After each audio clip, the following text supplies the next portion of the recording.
ৰিক্ৰুটমেণ্টৰ বয়স আমি 25 বছৰৰ পৰিৱৰ্তে 26 বছৰ কৰিম। অৰ্থাৎ এতিয়া নিম্নতম বয়স 18 বছৰ হ'ব, ঊৰ্ধ্বতম বয়স 26 বছৰ হ'ব। ইয়াৰ ফলত 1-1-2025 যোনে মোক বিচাৰিছিলে তেওঁলোকেও আবেদন কৰিব পাৰিব আৰু 1-1-2026 হোৱা সকলেও আবেদন কৰিব পাৰিব। সহজ ভাষাত পুলিচত এপ্লাই কৰিবৰ কাৰণে হাইয়েষ্ট লিমিট এজৰ ঊৰ্ধ্বতম সীমা আমি 25ৰ পৰা 26 বছৰলৈকে বঢ়াই দিছোঁ। ইয়াৰ সুফল মই ভাবোঁ আপোনালোকে লাভ কৰিব আৰু পুলিচত আবেদনৰ সময়ো আমি 15 দিন বঢ়াই দিম যাতে সকলো কেণ্ডিডেটে সোনকালে আৰু সময়মতে আবেদন কৰাত কোনো অসুবিধা নপৰে। দ্বিতীয়তে, কেইটামান দিন আগতে মই আপোনালোকক কৈছিলোঁ যে আমাৰ তৃতীয় আৰু চতুৰ্থ শ্ৰেণীৰ কৰ্মচাৰীসকলে যাতে মিউচুৱেল ট্ৰান্সফাৰৰ সুবিধা ল'ব পাৰে তাৰ বাবে আমি স্বাগত সতীৰ্থ পৰ্টেলটো আৰু এবাৰ মুকলি কৰি দিম।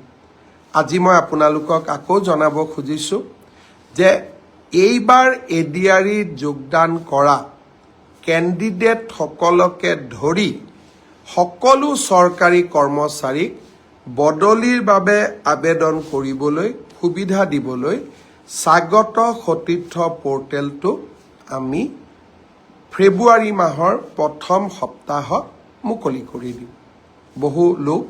বহুকেইজন প্ৰাৰ্থী ইয়াৰ পৰা উপকৃত হ'ব। তৃতীয়তে, এডিআৰি পৰীক্ষাৰ বাবে দিব্যাংগ যিসকল লোকে আবেদন কৰিছিলে তেওঁলোকে মোক কৈ আছে আমাৰ ছেকেণ্ড টাইম মেডিকেল হ'ব লাগে। মই ৰাইজৰ কথা শুনি চলোঁ। ছেকেণ্ড টাইম মই মেডিকেলৰ সুবিধা এটা আপোনালোকক আকৌ দিম।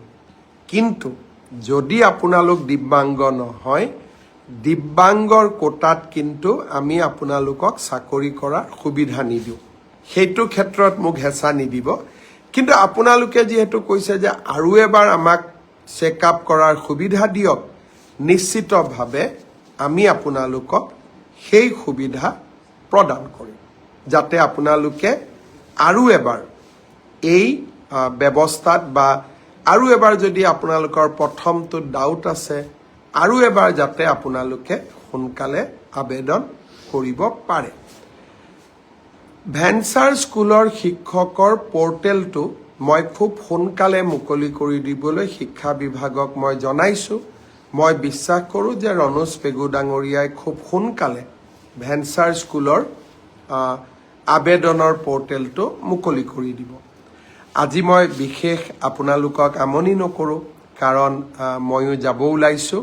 আপোনালোকে আশীৰ্বাদ কৰিব যাতে সুকলমে আপোনালোকৰ গৌৰৱ, আপোনালোকৰ স্বাভিমান, আপোনালোকৰ অহংকাৰক মই প্ৰতিনিধিত্ব কৰিব পাৰোঁ আৰু অসমলৈ সুন্দৰভাৱে উভতি আহিব পাৰোঁ, যাতে ৰাইজৰ সেৱাত আৰু কাম কৰি যাব পাৰোঁ।